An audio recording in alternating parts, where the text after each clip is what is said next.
यह बात रविंद्र के समझ में नहीं आ रही थी। उसे लग रहा था कहीं ना कहीं कोई गड़बड़ जरूर है। रविंद्र ने सोच लिया था वह हकीकत तक जरूर पहुंचेगा और कुछ भी हो जाए उस लड़की को हासिल करके रहेगा। गांव जाकर रविंद्र के माँ बाप ने रविंद्र और सविता की शादी का रिसेप्शन धूमधाम से किया था। सभी रिश्तेदार रविंद्र की खूबसूरत पत्नी को देखकर जल भूनकर राख हो रहे थे। वह थी भी बहुत प्यारी अपने स्वभाव और गुण से। उसने कुछ ही दिनों में सब घर वालों के दिल में अपनी जगह बना ली थी। बस एक रविंद्र था जो अभी तक उसे स्वीकार नहीं कर पाया था। मगर जब उसका गम कुछ कम हुआ तो सविता को देखकर वह सोचने लगा, इस समय सविता की कोई गलती नहीं है।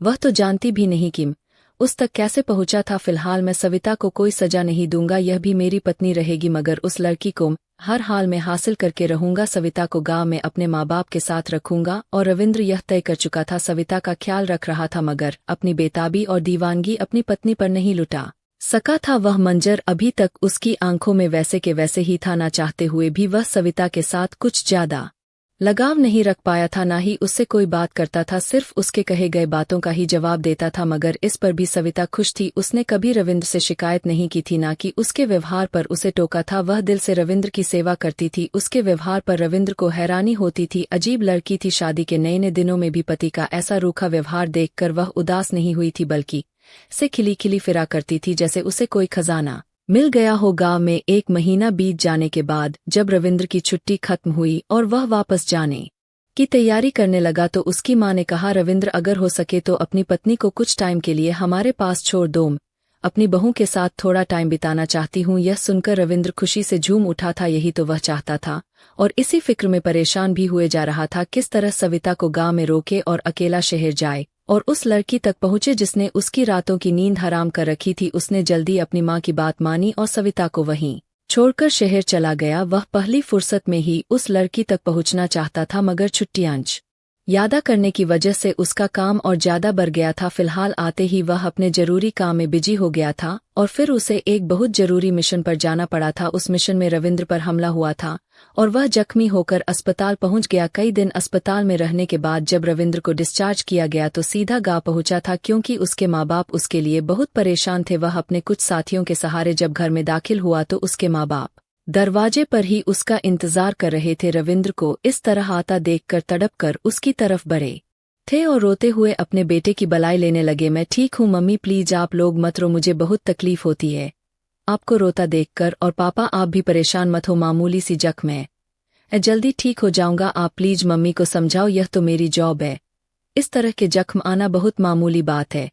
आप लोगों को तो हिम्मत करनी चाहिए। अगर आप लोग इस तरह टूट जाओगे तो फिर मेरा क्या होगा, मुझे परेशानी होगी, मैं ठीक से अपनी ड्यूटी भी नहीं कर पाऊंगा। रविंद्र की बात सुनकर उसके माँ बाप ने अपने आंसू साफ किए। सच में अपने परेशानी में वह डूबे बेटे को भी परेशान कर रहे थे। अपने बेटे को सहारा देकर अंदर लाए सविता उसके पास आई और बहुत बेताबी से उसका हाथ थामकर भीगी आंखों से पूछने लगी, रविंद्र आप ठीक तो है ना, आपको ज्यादा चोट तो नहीं आई? मुझे आपकी बहुत फिक्र हो रही थी, प्लीज आप अपना ख्याल रखा करो, मैं तुम बिन अधूरी हूँ, आपको तकलीफ में नहीं देख सकती। मैं आपके लिए सूप बनाकर लाती हूँ, आप पियेंगे तो आपको बहुत अच्छा महसूस होगा। आपको दर्द हो रहा है ना? सविता ने एक ही सांस में कई सवाल कर लिए थे, जबकि उसकी बेताबी पर रविंद्र थमसा गया था। उसकी परेशानी आंखों की नमी रविंद्र के दिल को अनोखे से एहसास दे रहे थे। वह उसकी पत्नी थी, उसकी फिक्र में घुले जा रही थी, और एक वह था कि ड्यूटी के बीच में भी उस अनजान लड़की को सोचता रहा। एक बार भी अपनी पत्नी के बारे में सोचने की हिम्मत तक नहीं की थी। माना वह अपनी मोहब्बत को नहीं भुला सका था, मगर ऐसा भी क्या था वह नामालूम मोहब्बत के जाल में फंसकर असली मोहब्बत को भुला दे। उसी पर रविंद्र को खुद पर ना जाने क्यों बहुत गुस्सा आया था। अपनी पत्नी बहुत प्यारी और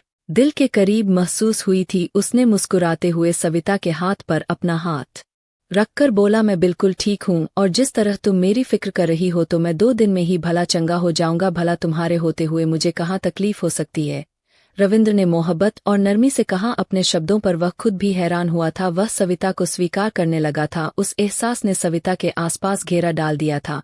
उसकी तसल्ली पर सविता भीगी आंखों से मुस्कुरा रही थी। उसके बाद रविंद्र जितने दिन वहां पर रहा था, सविता ने उसके दिल से सेवा की थी। वह दिन रात साय की तरह रविंद्र के आसपास मंडराती रहती थी। तब पहली बार हर सोच, हर इच्छा को छोड़कर थोड़ी देर के लिए भुलाना चाहता था, और रविंद्र सविता को जानना चाहता था। उसे महसूस हुआ उसकी पत्नी उसके दिल में अपनी जगह बना चुकी थी। वह उसे अच्छी लगने लगी थी। सविता के व्यवहार पर रविंद्र उसने तो सविता को इतनी मोहब्बत नहीं दी थी, फिर वह इतनी बेताब दिख रही थी। यही बात एक दिन उसने सविता से कह भी दी जब उसके पास बैठी थी, उसका बाजू दबा रही थी। मेरे ऐसे रूखे व्यवहार पर भी उसने कभी रविंद्र से शिकायत नहीं कि सविता तुम तो मेरी ऐसी फिक्र कर रही हो जैसे मैंने तुम्हें बहुत प्यार दिया हो। क्या तुम सच में इतनी अच्छी हो या मेरे सामने इतना अच्छा बनने की कोशिश करती हो? इस अचानक पूछे गए सवाल पर सविता ने पहले तो चौंक कर मुस्कुरा कर बोली, ऐसी बात नहीं है। शुरू में परेशान हुई थी मगर फिर मैंने जाना कि आपका शायद नेचर ही ऐसा है। मगर मेरे जानने में आपने मेरे साथ ऐसा कोई बुराई नहीं किया, मेरा दिल नहीं दुखाया, सबसे बढ़कर मुझे इज्जत दी, इससे ज्यादा और क्या चाहिए फिर आपको? तो मैंने भगवान से प्रार्थनाओं में मांगा था, तो भला आपका साथ में पाकर क्यों खुश ना होती? सविता की बात पर रविंद्र को करंट सा लगा था। क्या मतलब तुम मुझे प्रार्थनाओं में मांगती रही हो? उसके हैरानी पर सविता मुस्कुराई और बोली, जी ऐसा ही समझ लीजिए, आपको ही मैंने अपने हर प्रार्थनाओं में मांगा है। पापा और माँ ने मुझे बहुत प्यार से पाला, मेरी मोहब्बत और परवरिश में उन्होंने कोई कमी नहीं छोड़ी। गरीबी के बावजूद भी मुझे हर वह सुख व चैन दिया। खुद को बहुत खुशकिस्मत समझती थी मगर कुछ वक्त के बाद मेरी जिंदगी से सुकून ही गायब हो गया था। कॉलेज में दाखिला लेते ही बेचैनी और दुखों ने घेरा डाल लिया था। 10वीं में थी जब मेरा रिश्ता मेरे पापा के जिगरी दोस्त के बेटे के साथ हो गया था। शक्ल व सूरत में वह ठीक ठाक था लेकिन पढ़ा लिखा नहीं था। अपने इलाके में कॉस्मेटिक्स का दुकान चलाता था, जबकि वह मेरे पापा के मर्जी से चुना गया लड़का था। फिलहाल मुझे भी कोई ऐतराज तो नहीं था, ने दिल से अपने मंगेतर को स्वीकार कर लिया था, मगर वह बहुत शकी इंसान निकला। मेरी खूबसूरती से उसे अजीब सी वहम में डाल रखा था। उसे लगता था अगर लड़की खूबसूरत है और कॉलेज पढ़ने जाती है तो जरूर गलत कामों में पड़ी हुई है। इस शक की वजह से उसने मेरी जिंदगी हराम बना दी थी। शादी से पहले ही वह मुझ पर बहुत सारी पाबंदियां लगाना चाहता था। पहले सर से दुपट्टा नहीं लेती थी मगर अपने मंगेतर की खुशी के लिए मैंने दुपट्टा लेना भी शुरू कर दिया था ताकि उसको तसल्ली हो जाए। बुरी लड़की नहीं थी, जिंदगी में कभी किसी लड़के के साथ मैंने बात तक नहीं की थी मगर अपने मंगेतर की वजह से फिर भी चौकन्नी रहने लगी थी। फिर भी उसको मेरी तरफ से तसल्ली नहीं हुई। उसने मेरी पढ़ाई पर पाबंदी लगानी शुरू कर दी थी। बहुत परेशान हुई थी तब पापा मेरे लिए उठ खड़े हुए थे और साफ शब्द दो में कह दिया था, अभी मेरी बेटी मेरे घर में है और मेरे घर में सिर्फ मेरा ही हुक्म चलता है। मुझे अपनी बेटी पर पूरा भरोसा है, वह जितनी चाहे पढ़ाई कर सकती है। जब वह तुम्हारे घर पर जाएगी तब तुम उस पर रोक टोक लगा लेना, अभी तुम उसकी जिंदगी खराब मत करो वरना यह सोचने पर मजबूर हो जाऊंगा कि तुमसे रिश्ता करके यह कहीं मैंने गलत फैसला तो नहीं कर लिया। जबकि पापा ने यह बात बहुत तरीके से की थी और बड़ों के बीच में बैठकर की थी, मगर अंकल जी के बेटे को समझने के बजाय उसे इस बात पर बहुत दुख हुआ था। उसके माँ बाप उसका इतना सपोर्ट कर रहे हैं, जरूर इस लड़की का कहीं अफेयर होगा, लेकिन उस मूर्ख को यह नहीं पता था अगर मेरा कहीं अफेयर होता तो मेरे माँ बाप उससे मेरा रिश्ता ही क्यों जोड़ते। फिर मेरे मंगेतर ने खुल्लम खुल्ला मुझ पर इल्जाम लगाना शुरू कर दिया। खराब लड़की हूँ इसलिए घर बैठने की बात पर बेचैन हो गई हूँ। उसने तो सबके सामने मुझे गाली तक दे दी थी। यह कॉलेज के नाम पर लड़कों से मिलने जाती है, उसका चक्कर चल रहा है, इसलिए मेरी पाबंदियां उसे बुरी लगती है। अगर यह पढ़ाई छोड़कर घर बैठ गई तो अपने यार से कैसे मिल पाएगी? इतनी घटिया इल्जाम सुनकर मेरी बर्दाश्त अब जवाब दे गई थी और मैं बेहोश हो गई थी। मेरी हालत देखकर मेरे माँ बाप तड़प उठे थे और होना तो यही चाहिए था कि अंकल आंटी को अपने बेटे को समझाना चाहिए था, मेरा एहसास करते, मगर उन्होंने शर्मिंदा होना सीखा ही नहीं था। मेरी फिक्र करने के बजाय उल्टा अंकल जी मेरे माँ बाप को ही समझाने लगे, बात इतनी बड़ी तो नहीं थी कि तुम्हारी बेटी बेहोश हो गई, लगता है कोई गड़बड़ जरूर है। मेरी मानो तो उसे घर बैठाओ और कुछ दिनों में उसकी शादी का इंतजाम करो। बस जितना पढ़ना था पढ़ लिया। वैसे भी हमारे परिवार में पढ़ाई का कोई खास रिवाज नहीं है। अपने दोस्त को अच्छी तरह से जानता हूँ, अगर तुम्हारी बेटी में कोई बुराई हुई भी तो मैं उस पर पर्दा डाल दूंगा। अपने बेटे को भी समझा दूंगा कि उसकी गलतियों पर उसे परेशान ना करे और उसके साथ खुश रहे। अंकल आंटी ने मेरे बाप पर एहसान किया था मगर इस बात ने मेरे बाप को अंदर तक तोड़ कर रख दिया था। उन्होंने वहीं खड़े खड़े मेरा रिश्ता खत्म कर दिया था। मेरी तबीयत संभलते ही वह मेरे माँ बाप अपना घर और दुकान आधे रेट में बेचकर शहर के सुनसान इलाके में सस्ता फ्लैट खरीद कर मुझे और माँ को लेकर वहां शिफ्ट हो गए, क्योंकि पापा जानते थे कि रिश्ता खत्म होने के बाद पूरे परिवार वालों ने मेरा जीना हराम कर देना है और कुछ ना करते हुए भी मैं मुजरिम बन जाऊंगी। शहर जाने के बाद मेरे सारे परिवार वालों ने हम लोगों से संबंध खत्म कर लिया था। जो कोई दूर दराज के रिश्तेदार जान पहचान वाले लोग थे उन तक भी मेरे रिश्ता टूटने की बात पता चल चुकी थी। इस सब ने मुझे बहुत दुखाया था। बीमार रहने लगी मेरी वजह से। मेरे माँ बाप भी अपने परिवार वालों से छूट गए थे।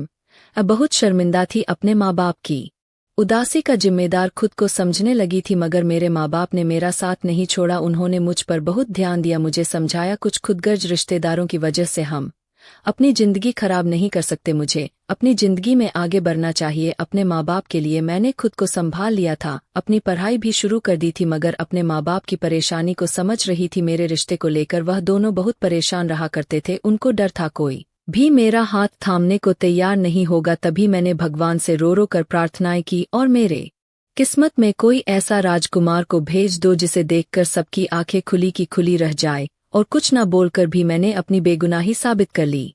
मैंने अपने प्रार्थनाओं को बढ़ा ली थी, खासकर मैं सारे व्रत रखा करती थी और सारे पूजा पाठ करती और भगवान से प्रार्थना करती रहती, मुझे कोई आम आदमी नहीं बल्कि पढ़ा लिखा अफसर मिले, ऐसा आदमी मिले जिसे देखकर मेरे माँ बाप की आंखें ठंडी हो जाए और उनकी सारी तकलीफों का बोझ एक झटके में उतर जाए। और देख लो, नतीजा आपके सामने है।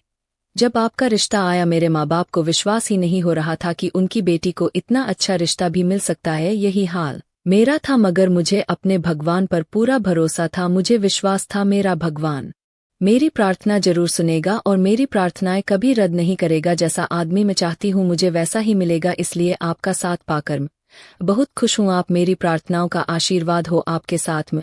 बहुत ज्यादा खुश हूँ। आपने मेरी जिंदगी की सारी परेशानियां दूर कर दी है। आपने मुझे वह इज्जत दी जो पूरे परिवार में आज तक किसी आदमी ने अपनी औरत को नहीं दी होगी। जो परिवार वाले हमें पूछते तक नहीं थे, वे खुद ही अब मेरे माँ बाप के घर आने जाने लगे हैं। फिलहाल मेरे माँ बाप आम इंसान नहीं रहे, वह एक अफसर के सास ससुर बन चुके हैं। रविंद्र दम साधे सविता की बातें उसका सच्चा चेहरा देख रहा था, जिस पर बहुत खूबसूरत मुस्कुराहट सजी हुई थी। उसे अपने बुरे व्यवहार पर बहुत अफसोस हुआ था, मगर वह अपने दिल का क्या करता जो अभी तक उस लड़की पर टिका हुआ था। किसी हाल में भी वह उसे भुलाने को तैयार नहीं था।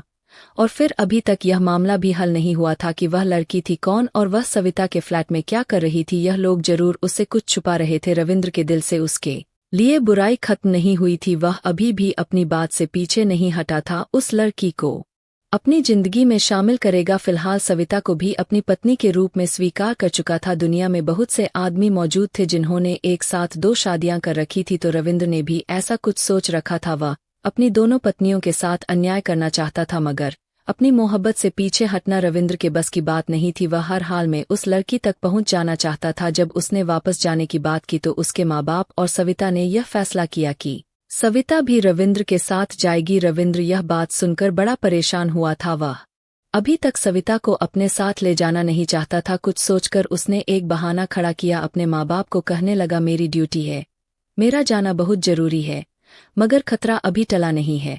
ऐसे में सता को अकेले घर में रखना ठीक नहीं होगा। मैं चाहता हूँ कुछ टाइम आप सता को अपने पास ही रखो, जैसे ही समस्याएं संभल जाएगी मैं उसे अपने साथ ले जाऊंगा। मगर अभी मुमकिन नहीं। रविंद्र की बात पर उसके माँ बाप बेचैन तो हुए थे, मगर उसकी बात समझ रहे थे। फिलहाल उसे तसल्ली हुई। उसके माँ बाप ने अपनी बहू को समझाकर अपने पास रोक लिया। शहर पहुंचकर उसने पहली फुर्सत में उस लड़की के बारे में जानने की ठान ली। उसने साथ ही उस फ्लैट के ओनर से बात की। उसने एक टीम बनाई जो कि उस फ्लैट की हर बारीक जानकारी उसे दे सके। उसने कहा, सर आप बिल्कुल फिक्र मत करो, बल्कि ऐसा करना, अगर वह लड़की आपको दोबारा दिखे तो उसी वक्त मुझे बता देना। मैं पुलिस वाला बनकर जाऊंगा, उनके घर की तलाश ही लूंगा, फिर हम उस लड़की को बरामद कर लेंगे और हकीकत सामने आ जाएगी। यह इतनी बड़ी बात नहीं है। रविंद्र को यह आइडिया बहुत ही पसंद आया था। वह रोज घर आने के बाद छत पर जाता ताकि उस लड़की को देख सके, मगर इतने दिन बीत जाने के बाद भी वह लड़की नजर नहीं आई थी। रविंद्र अब उसको अपना बहम समझकर बुलाने ही वाला था। तभी एक शाम कमरे की खिड़की खोलते ही रविंद्र ने देखा उस प्लेट के कमरे की लाइट जली हुई है।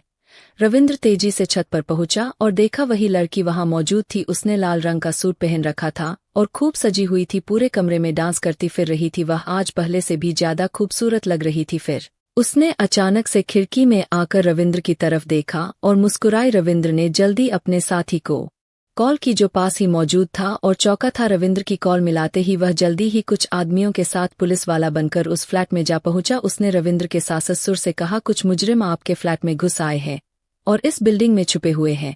इस बारे में हमें आपके फ्लैट की तलाशी लेनी है।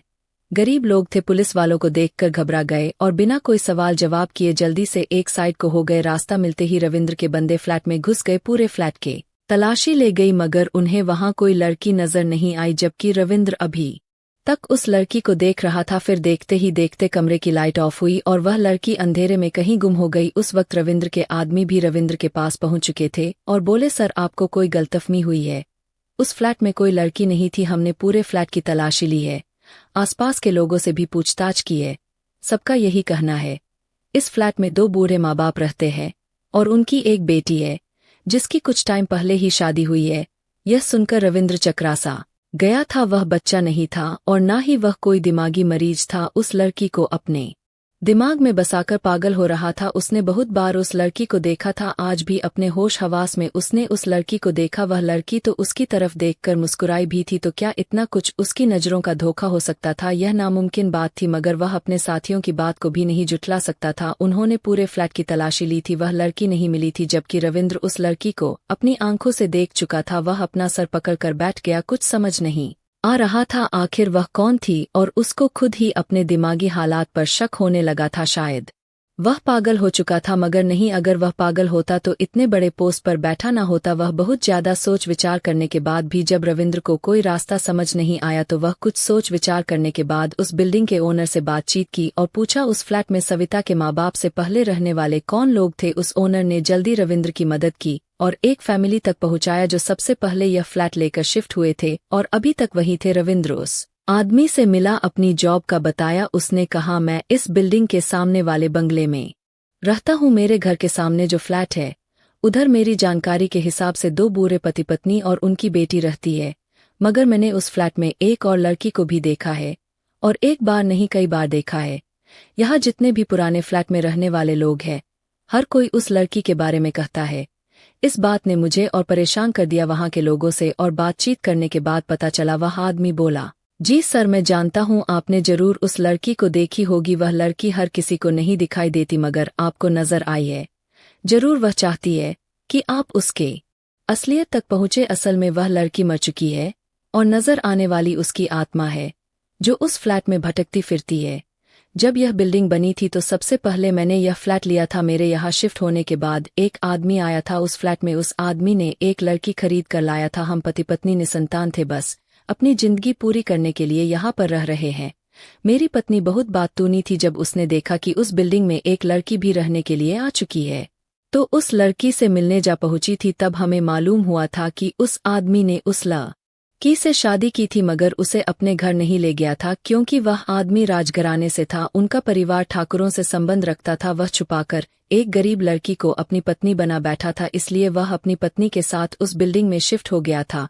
वह लड़की बहुत प्यारी थी। मेरी पत्नी बताती थी कि वह हर वक्त बिल्कुल खूबसूरत बनी सजी सवरी, बहुत चंचल और शरारती सी थी। उसे ठाकुर की पत्नी बनकर बहुत खुशी हुई थी। जरूर माँ बाप के घर में उसने बहुत गरीबी देखी होगी, मगर उसकी यह खुशी कुछ दिनों तक थी। उसके बाद उसके जिंदगी के बुरे दिन शुरू हो गए थे। कुछ यूं था, कुछ लड़कों ने भी हमारी बिल्डिंग में फ्लैट लेकर रहना शुरू कर दिया था। कॉलेज के लड़के थे, सुबह को जैसे शाम को वापस आते थे, बाकी टाइम अपने फ्लैट में रहकर खूब हल्ला गुल्ला करते थे। वह लड़के बहुत शरीफ थे और अपने काम से काम रखते थे, मगर उनके यहाँ आने से लड़की की जिंदगी बिल्कुल मुश्किल में हो गई थी।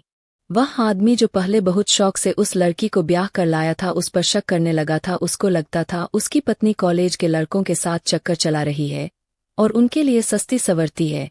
उसकी पत्नी ने उसे अपने ऊपर विश्वास दिलाने की बहुत कोशिश की थी और वह कभी घर से बाहर नहीं निकलती थी और ना उन लड़कों को जानती थी, मगर वह जालिम आदमी उसकी बात पर विश्वास करने को तैयार नहीं था। उसका शक इतना बढ़ गया था कि उसने अपनी पत्नी पर रोक टोक लगानी शुरू कर दी थी। उसके हंसने बोलने पर भी रोक लगा दी थी और घर से बाहर निकलना तो बिल्कुल ही खत्म कर दिया था। उस पर भी उसकी बस ना हुई। उसने अपनी पत्नी को मारना पीटना शुरू कर दिया और हर वह जुल्म किया जो अपनी पत्नी पर कर सकता था। उस बिल्डिंग में कुछ और फैमिली भी आकर रहने लगे थे। सब फ्लैट वाले उस लड़की की चीखों की आवाज सुना करते थे, मगर किसी में इतनी हिम्मत नहीं होती थी उस आदमी से पंगा ले सके, क्योंकि सभी को पता था यह कोई बहुत अमीर बाप का बेटा था और ऐसे आदमी के मुंह लगने से हर कोई कतराता था। उस लड़की की चीख पुकार से तंग आकर कॉलेज के लड़के उस फ्लैट को छोड़कर चले गए थे ताकि उस लड़की की जिंदगी में कुछ आराम आ सके, मगर उस जालिम आदमी का दिल शायद उस मासूम लड़की से अब भर चुका था। अब उसको वह फालतू की चीज लगने लगी थी, इसलिए वह लड़कों को चले जाने के बाद भी वह उस पर जुल्म करता रहा। फिर उसने अपनी पत्नी को पूरा कैद कर दिया और अपना आना जाना भी बहुत कम कर दिया। सुनने में आया था कि उस आदमी ने परिवार के कहने में आकर किसी और लड़की से भी शादी कर ली थी और ज्यादा टाइम अपनी दूसरी पत्नी के साथ रहने लगा, जबकि उस बदकिस्मत लड़की को तो बाहर की दुनिया से अलग कर दिया था। उसे अकेलापन और कैद ने उसके दिमाग पर बुरा असर डाला था। वह अपने होश हवास खोने लगी थी। कभी वह हंसती सजती संवरती अपने पति का इंतजार करती, फिर शाम होते ही चीख मार मार कर रोने लगती थी, और कभी ऊंची आवाज में ठहाके लगाती थी, नाचती और गाती थी। उसकी बेबसी से हमारे दिल दुखते थे, मगर हम भी बेबस गरीब लोग थे। ऐसे जालिम अमीर आदमी का मुकाबला करने की हमारे अंदर हिम्मत नहीं थी। फिलहाल चुप्पी के साथ सभी फ्लैट वाले चुप रहे। फिर देखते ही देखते वह लड़की जिंदगी की बाजी हार गई। उसके मरते ही वह आदमी फ्लैट बेचकर यहाँ से चला गया। उसके बाद दोबारा उसे किसी ने यहाँ नहीं देखा, मगर उसके कुछ साल के बाद उस फ्लैट में से फिर से आवाजें आने लगी। हम सब बहुत हैरान हुए, क्योंकि वह फ्लैट अब बंद पड़ा था और वहाँ कोई नहीं रहता था। फिर उसके ओनर उस फ्लैट को सविता के माँ बाप को भेज दिया था। यह जानकर रविंद्र को बहुत झटका लगा था कि वह आवाज उसी लड़की की थी, कभी रोती हुई, कभी हंसती हुई और कभी गाना गाकर नाचती हुई। उसकी आवाजों से सब डर गए थे। वह आत्मा थी जो मरने के बाद भटकती फिर रही थी। बिल्डिंग में रहने वाले जितने लोग उस लड़की के बारे में जानते थे, उन्होंने आवाजों से घबराकर अपने फ्लैट बेचकर यहाँ से चले गए। एक हम लोग हैं जो अभी तक यहाँ पड़े हैं। हमें उन आवाजों से डर नहीं लगता था, बल्कि अफसोस होता है कि उस मासूम लड़की की जिंदगी खराब हो गई। इसी वजह से वह आज तक बेचैन है। आपको भी वही लड़की नजर आई होगी सर जी। वह डांस करती होगी, पूरे कमरे में झूमती फिरती होगी और कभी तो बहुत सजती संवरती भी होगी। हमने तो अब कुछ साल से उसकी आवाज बिल्कुल नहीं सुनी और ना ही यहाँ पर रहने वाले लोगों ने उसके बारे में कुछ जानने की कोशिश की, मगर वह आपको नजर आई है। उस आदमी की बात सुनकर रविंद्र पत्थर का मूर्त बन चुका था। उसने कभी भी भूत रेत या आत्माओं जैसी कहानियों पर कभी विश्वास नहीं किया था, मगर अब जो कुछ हुआ था अपनी आंखों से देख चुका था और जो लोग उसे बता रहे थे उसके बिना पर उसे इस बात पर विश्वास करना ही पड़ा था। वह सच में एक आत्मा थी, कोई भटकती आत्मा जो उसे नजर आ गई थी और उसे अपना दीवाना बना लिया था। उसकी जिंदगी के बारे में जानकर रविंद्र को बहुत दुख हुआ था। उसे इस बात पर भी विश्वास हो गया था, इस सच में कुछ लोग जिनकी जिंदगियों में परेशानी और दुख भरे होते हैं, वे मरने के बाद भी उन्हें चैन नहीं मिलता। रविंद्र ने सोच लिया था वह अपने सास-ससुर को इस बात के लिए मना लेगा। वह अपने घर में उस आत्मा के शांति के लिए हवन करवाएंगे तो उस लड़की के आत्मा को शांति मिल जाएगी, उसकी बेचैन आत्मा को शांति मिल जाएगी। उस लड़की की हकीकत जानकर रविंद्र का दिल बहुत उदास हुआ था। वह तो उससे मोहब्बत करने लगा था, उसको अपनी जिंदगी में शामिल करना चाहता था, मगर मालूम नहीं था कि अनजाने में एक आत्मा से प्यार कर बैठा था जिसका मिलना बिल्कुल नामुमकिन सी बात थी। उसे खुद पर शायद बहुत गुस्सा आया था। जिंदगी में पहली बार अपनी जल्दबाजी में किए गए फैसले पर पछतावा भी हुआ था। अगर पहले इस बारे में सारी छानबीन कर लेता तो उसे इतनी परेशानी नहीं उठानी पड़ती और शायद वह शादी नहीं करता। मगर फिर यह सोचकर खुश भी हुआ, उस आत्मा के चक्कर में ही उसे इतनी प्यारी खूबसूरत पत्नी मिली है। अगर रविंद्र जल्दीबाजी में शादी ना करता तो सविता को अपनी जिंदगी में शामिल ना कर पाता। वह सारी जिंदगी शायद ऐसे ही प्रार्थनाएं करती रह जाती। आत्मा की वजह से उसे सविता तक पहुंचाया गया था और वह सविता से शादी करने के लिए बेताब हो गया था। उस आत्मा ने भी सविता के दिल का हाल जान लिया होगा, उसे अपने जैसी लड़की लगी होगी, इसलिए उसकी मदद करने का सोचा होगा। रविंद्र को नजर आई होगी, वजह जो भी हो फिलहाल यह बात तय थी कि सविता को उसके सब्र और प्रार्थनाओं का सिला मिला था। उसे वह आत्मा नजर आई थी और उस आत्मा को पाने के लिए रविंद्र बेताब हुआ था। सविता से शादी कर बैठा था। अब समझ में आ गया था सविता उसके दिल में अपनी जगह क्यों बनाने लगी थी। यह भी तो भगवान की मर्जी थी, उसका सविता से दिल लगना। अगर वह जज्बाती होकर सविता को अपनी जिंदगी से बेदखल कर देता तो आज हाथ मलता रह जाता कि एक आत्मा के चक्कर में एक अच्छी और इतनी प्यारी खूबसूरत पत्नी से हाथ धो बैठता। रविंद्र ने भगवान का धन्यवाद किया कि इस बार उसने जल्दबाजी और जोर से काम नहीं लिया, बल्कि समझदारी से काम लिया। सविता को भी अपने दिल में जगह दी और आज पछतावे और परेशानी से बच गया। सविता के घर में हवन करवाया गया था, लेकिन रविंद्र ने आज तक सविता को असली हकीकत नहीं बताई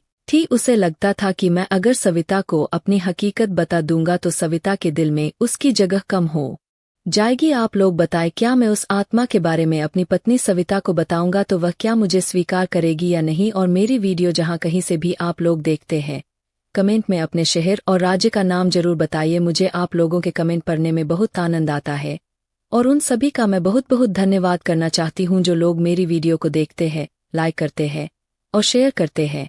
अगर आपको आज की कहानी पसंद आई है तो वीडियो को जरूर लाइक कीजिएगा और अपने दोस्तों के साथ शेयर भी कीजिएगा। और हाँ, अगर आपने अभी तक हमारे चैनल को सब्सक्राइब नहीं किया है तो जरूर सब्सक्राइब कर ले। मिलते हैं हम अपनी कल की एक और नई दिलचस्प कहानी के साथ। मुझ पर सदा अपना प्यार और स्नेह बनाए रखें। सभी को मेरा प्यार भरा नमस्कार दोस्तों। खुश रहें, स्वस्थ रहें, मस्त रहें।